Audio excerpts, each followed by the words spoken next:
It's dark. The road you have been traveling along no longer seems the friend it was in the warmth and light of the afternoon sun. Now it stretches out ahead of you like a black velvet ribbon, winding and running, pulling you forward. Suddenly you see a light. Your spirits soar. It's an inn, set a little back from the road. You would have missed it had it not been for that brief shaft of light as someone pulled back the curtain. Fortune once again is favoring you. With a sigh of relief, you push open the stout wooden door and step inside. Safety. Or is it? As the door closes behind you, you are aware of the 5 figures standing by the bar, their faces a myriad of dancing shadows from the crackling embers in the hearth fire, their worn leather armor battered and torn from numerous treacherous encounters. And your eyes are immediately drawn to the horrific array of serrated-edged swords, double-headed axes, and rapier-thin knives pointing in your direction. What do? Run? At a safe distance, telephone the police? No, this is role-playing. These are goblins. You have inadvertently entered their tavern, and in so doing insulted them. You will have to fight, but don't worry. You are Eldor the White, warrior, king of Paldar, and strapped to your side is Tortulus, the famous singing sword of Priz. The odds are stacked heavily in your favour, and with a hearty roar of Paldar, Tortulus leaps into your hand, and you leap forward in the midst of the goblins. Of course, all this is imaginary. The scenario has taken place in no more dangerous surroundings than the 4 walls of your sitting room, and with no more vicious opponents than the people you see every day. It simply serves to help to explain the nature of fantasy role-playing. Imagine that instead of wielding Tortulus, you had blasted off a magical fireball, or charmed the goblins into pledging everlasting support to your name. Well, in Dragonroar you can. In Dragonroar anything can happen. If you can imagine it, Dragonroar can adapt to it. So what is Dragonroar? Dragonroar is a fantasy role-playing game set on the world of home, and perhaps at this stage, a brief history of home would be appreciated. Home has always been, and always will be. It is a world of vast oceans and great plains, towering mountains and plunging depths. It is a world peopled by many strange and wonderful creatures, among whom men are simply another tribe. The origins of home have passed down to us through the writings of John of Guelph. Before the beginning of time there existed a vastness of formless matter. In the unchanging vastness there was neither law nor chaos, for the one came to be ordered matter, while the other was a force, which forever changed, modified, altered, and disturbed the state of matter. From outside, the power of time permeated the vastness, and so change was born within the vastness. Of the 2, time was the greater, and he ruled the vastness. Time and change toiled together in the vastness, and in harmony they created the earth, sea, and sky, and it was the end of the first millennium. From the union of time and change sprang life and thought, and they with their offspring peopled the earth, sea, and sky with an uncountable variety of creatures, and it was the end of the second millennium. The boundaries between the earth, sea, and sky were sundered. The waters engulfed the earth. Giant fissures split the land, and earth buckled and heaved. Swirling fountains of water were whirled into the raging winds. The creation of time and change were threatened with absolute extinction. Before the titanic struggle could end, time summoned his mighty energies and hurled the gods from his domain into the outside. Thus was created the primal universe and the supernal universe, and it was the end of the third millennium.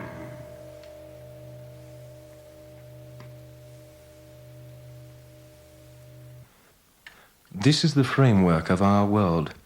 As you may now appreciate, a struggle against 5 goblins in a forest tavern is but a minute incident in a huge tapestry of mystical adventures. Follow your imagination wherever it leads. You can be sure the path is never-ending. You will learn to know your character as a friend, worry over him as a father, and trust him as a brother. But be sure that when he finally succumbs to old age, after many heroic adventures, the legend of home shall outlive him. Thank you for buying Dragonroar, the fantasy role-playing game from Standard Games. If you have never played a game like this, we hope that you and your friends will enjoy it and derive many hours of happy play from it. To help you with a general idea of the game, we would like you to think of the adventure books you have read rather than the games you have played. In this game, players imagine themselves to be like characters in a book. The plot of the story is outlined by the Fate Master, probably you, who will have a fair idea of the game rules. The Fate Master is often the author of an adventure, although many prefer to buy complete, ready-made adventures. 2 small adventures are included in this set to give you an idea of how to write your own. This type of game is called a fantasy role-playing game. It is fantasy because it is set in a fantastic world where heroes, magic, and dragons still exist. Role-playing means that players act out their parts of their characters. This doesn't mean that you dress in armour and run around your living room puncturing cushions with a make-believe sword. For our purposes, role-playing means that whilst the game is in progress, you identify with the character you are playing. His victories are your victories. You will have noticed that there is no board as such with the game. This is because during the course of play, the scales of movement vary greatly. At times, players will be using maps of an entire country to show their movement. At others, when every move in combat is critical, they will change down in scale to use a floor plan showing part of an underground cavern or building in detail. Looking at the contents of the game, you will notice many pieces of gaming equipment. Please identify them as we name them. We will later deal with them in depth. Dice. Firstly, you will notice a set of 6 different coloured and shaped dice. These all have different uses, to be explained later. Rules. There is also a set of rules which will enable you to start playing the game and which will help you design your own adventures. Play sheets. There are 4 play sheets which have printed on them tables and extracts from the rules. These should be kept to hand. They are easy to use, and most circumstances can be dealt with without going back to the rule book. Counters. Provided with the game are a set of coloured counters in a sheet which need to be punched out for use. They represent characters in the adventures and monsters and enemies opposing the players. Character sheets. There is a pad of character sheets and monster sheets on which players and Fate Master may keep a record of the characters and monsters in play. Floor plan sections. The floor plans are for the solo adventure Matter of Honor. They are lettered on the back. They should not be turned over until you are playing the game. The adventure is recorded on the other side of the tape, and the floor plans are only revealed when the adventure unfolds. Floor plan. There is also a card sheet divided up into 1-inch squares. This represents the floor of the party adventure, the Calonth Dive, which is provided in the set. Now we will look in detail at the dice. Firstly, there is a green dice shaped like a pyramid. This is a 4-sided dice. Pick it up and roll it on a table or other flat surface. You notice that it is not obviously easy to tell what your score is. Leaving the dice where it is, look at the face of it. You will see that the number on the bottom is the only one which is not upside down. Without flipping the dice over, turn it around on the table. You will see that on each of the 3 faces it is the same number on the bottom. That number is your score. Roll the green 4-sided dice a few times until you get used to using it. The yellow dice is just a normal 6-sided dice. I'm sure that you don't need me to tell you that when you roll this dice, the number on the top facing you is your score. The blue dice is an 8-sided dice, giving scores between 1 to 8. The number on the top face is your score. Throw it a few times to get used to using it. The red and white dice are both 10-sided. They are either used singly to give a score of 1 to 10, or are used as a pair to give a percentage score, that is to say, a number between 1 and 100. Pick up the white dice and throw it a few times, reading the top face to give you your score.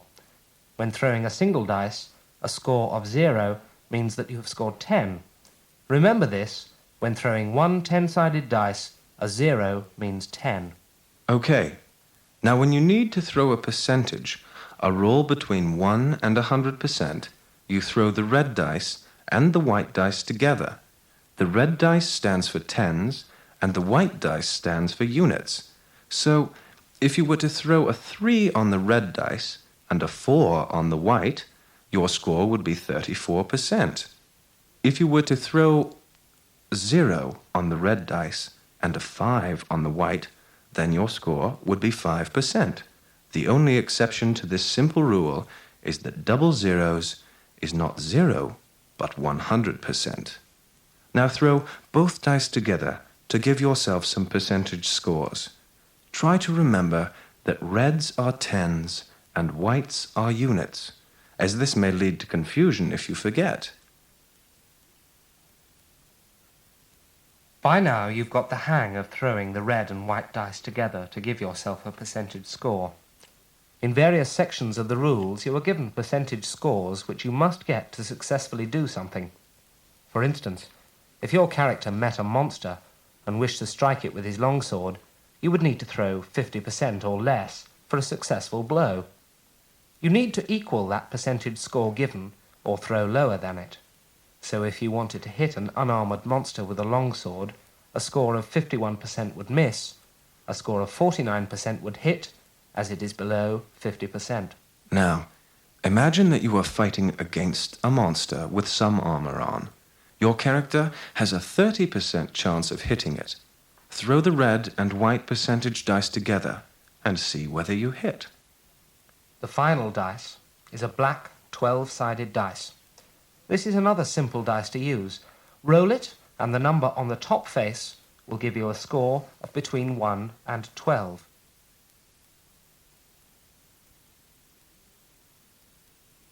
If you now turn your attention to the rule book, you will see that it is rather longer than the rules of many games. Do not be deterred by this. You do not need to remember all of the information in it. Think of the rules as a reference book, say a telephone directory. You do not need to be able to memorize every name, address, and number in a phone book to be able to use it. In our rules, you are not expected to know everything, but you should know where things are so that you can refer to them. Before you try to play the game, you should read the rules through 2 or 3 times. The first time, go through with this tape, and various things will be pointed out. The second time, skim through them by yourself just to get an overall view of where everything is. The third time, read them carefully by yourself. If whilst reading the rules you come across terms you don't understand, consult the glossary where all of the vital concepts are explained. Later rule books will deal with much of the material in the rules in greater depth and will introduce new material. When you are a Fate Master and you are refereeing a game for players, you may leave out or change rules which you dislike or consider unnecessary. You should explain to players your own house rules. When you are a player, you should abide by the Fate Master's house rules without question or argument.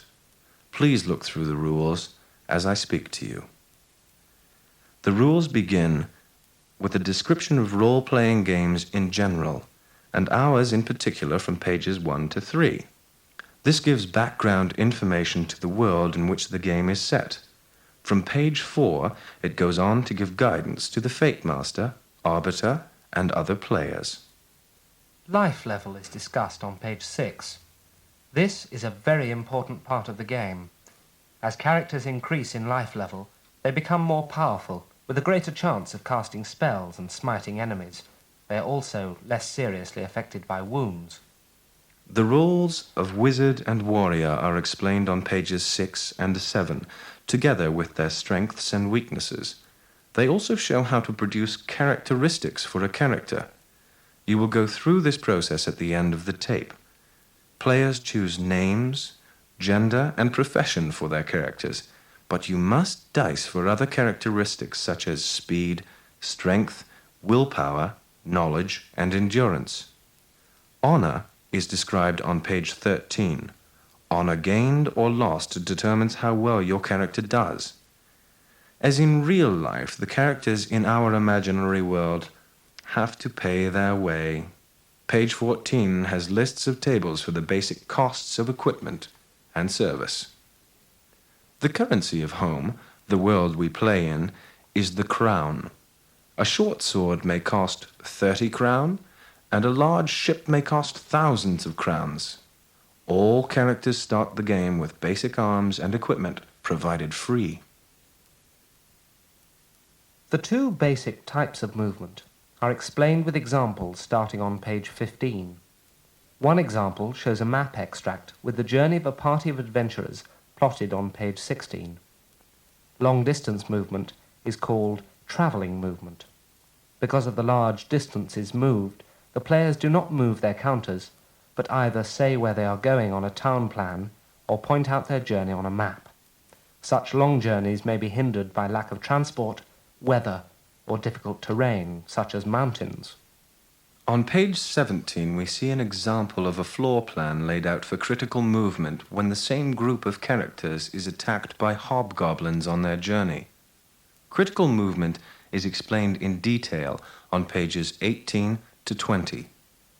Page 19 has a diagram of characters moving using critical movement, and we see on page 20 a little movement puzzle for beginners to work out. The section on combat starts on page 21. This section is quite important, and Fate Masters must pay particular attention to this. The rules show a table of weapons on page 24. This shows the ranges of weapons, the chance they have of hitting, and the possible damage they may do. Look down this table until you see the line of statistics for a spear. You see that spears have a basic 55% chance to hit. It scores 1 to 6 points of damage on a target, so obviously to work out the damage it does, you roll the yellow 6-sided dice. Now look for the section on maces. They have a 45% chance to hit. They do 2 to 8 points of damage, so to work out the damage inflicted each turn, you would need to throw the green 4-sided dice twice and add both scores. Looking further down the weapons list, we come to missile weapons. Look for the line relating to slings.